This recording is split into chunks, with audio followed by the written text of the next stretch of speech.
Desde março, né, já se tornou obrigatoriedade para os contribuintes da categoria geral com o faturamento acima de 3,6K no ano anterior, e realmente se criou dentro da escrituração fiscal uma nova forma de apuração, né, uma forma de subapuração, né.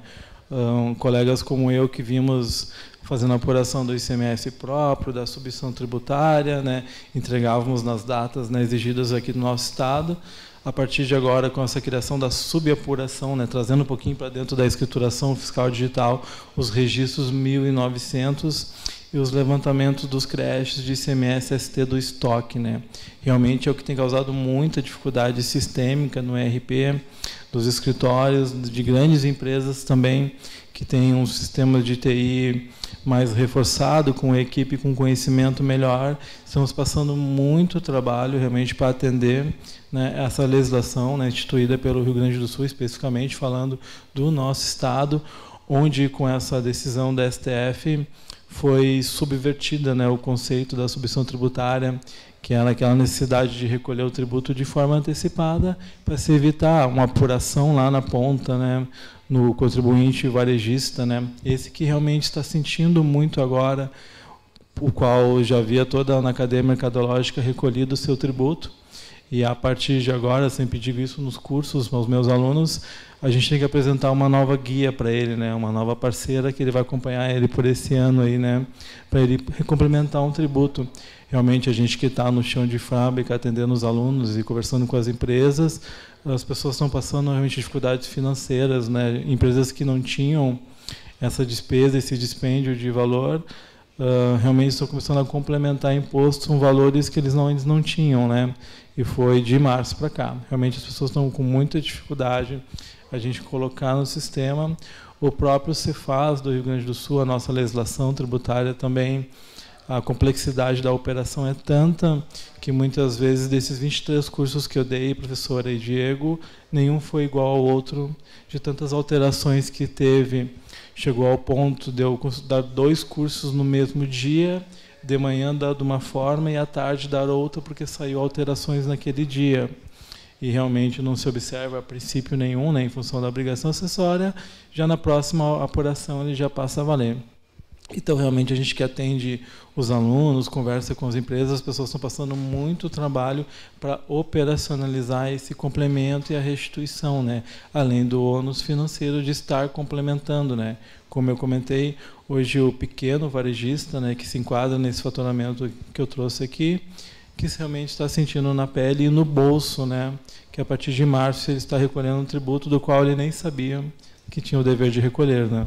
E essa questão do varejista, que ontem, como a gente falou em aspectos gerais, nós trazíamos somente aquela parte que era antigamente, que era uma parte mais simples, onde tinha o varejista, principalmente, que era o substituído, né, que daquele momento em diante, quando ele já teve o imposto retido lá na indústria, ou enfim, pelo substituto, ele não precisaria mais, digamos assim, fazer mais nada, nem recolher imposto, nem fazer declarações acessórias, porque, que nem a gente estava falando ontem, no caso de São Paulo, existe para todos os que vendem, comercializam, enfim, quem opera com mercadorias de substituição tributária, o e-ressarcimento, que também é um outro sistema que é complexo, e, é claro, tu trouxeste aqui a parte do dispêndio financeiro, que de uma hora para outra, é claro que eles vinham, a gente sabe que esse assunto aqui, para nós do meio, ele já estava rolando há algum tempo, né? Mas, porém, para as empresas, elas tiveram essa informação, digamos, de uma maneira mais popular no final do ano passado. Qual é o tempo de organização que existe para uma empresa, né? E conseguir colocar isso no seu fluxo? Para complementar a questão dos prazos, né? Foi em novembro de 2018 que saiu o primeiro decreto, né? Então, todo mundo sabe, né, que as empresas, via de regra, os escritórios, chegam no sistema de freezing nos últimos 2 meses. Ninguém mais desenvolve melhorias, né, tratamentos, justamente para não atrapalhar as vendas no final do ano.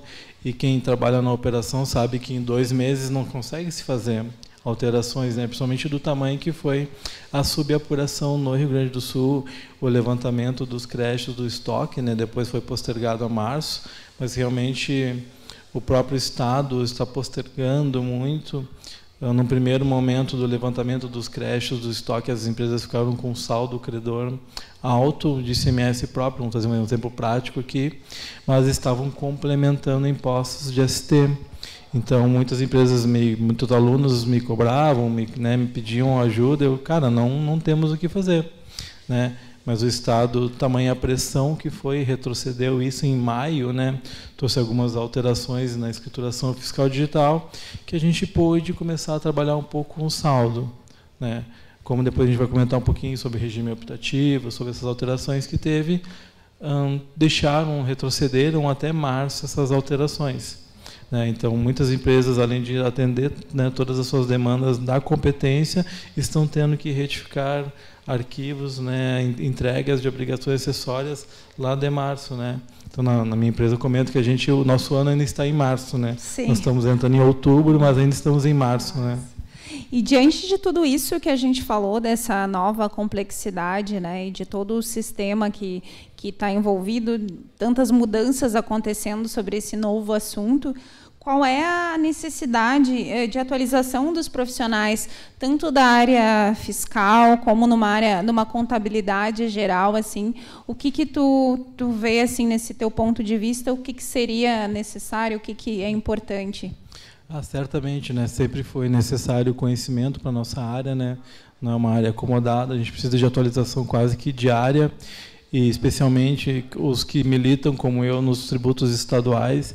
Então, a gente precisa estudar todo dia, acompanhar a legislação todo dia, né? E com essas novas necessidades, né, que o mercado estão surgindo, eu sempre digo que a área tributária não é para amadores, né? Então, realmente, a gente tem que se dedicar, buscar conhecimento, fazer o máximo de curso possível. E hoje nós temos bastante acesso a material. Aqui no Rio Grande do Sul tem empresas muito boas de treinamento, tem muito material para se buscar. Então, a gente realmente precisa se atualizar, acompanhar diários oficiais, acompanhar o comportamento da União, acompanhar o comportamento do Conselho Nacional da Fazenda, que impacta nos estados, né? E eu digo, até o profissional hoje precisa acompanhar até da própria jurisprudência e doutrina lá do STF, do STJ, porque chega para nós aqui como chegou a questão do complemento e restituição, né? Então, realmente é um momento diferente na categoria contábil, na categoria fiscal, que sempre foi uma categoria que buscou atualização, mas especialmente agora, quem não se atualizar vai ficar para trás. Vai inclusive causar prejuízos aos seus clientes. Muitas vezes a gente vai conversar com alguns contadores, alguns alunos, e a gente vai numa empresa e ela está complementando o imposto, e a gente faz uma análise de pouco tempo e descobre que ela tinha saldo credor, porque a pessoa não detinha conhecimento. Realmente é extremamente complexo, né? Não estou falando que é uma coisa fácil, mas essa é a vida do profissional. Nós trabalhamos com conhecimento e precisamos buscá-lo incansavelmente, principalmente nesse momento que a gente está agora, né? Não, e por vezes a gente tem o profissional ali, até ele está interessado em saber sobre aquele assunto, mas ele não tem o tempo para parar, porque a operação exige, o prazo exige. Então, desenvolver ferramentas para conseguir conciliar, porque principalmente nessa área que a gente está tratando, precisa ter essa divisão, né? Ter essa conciliação.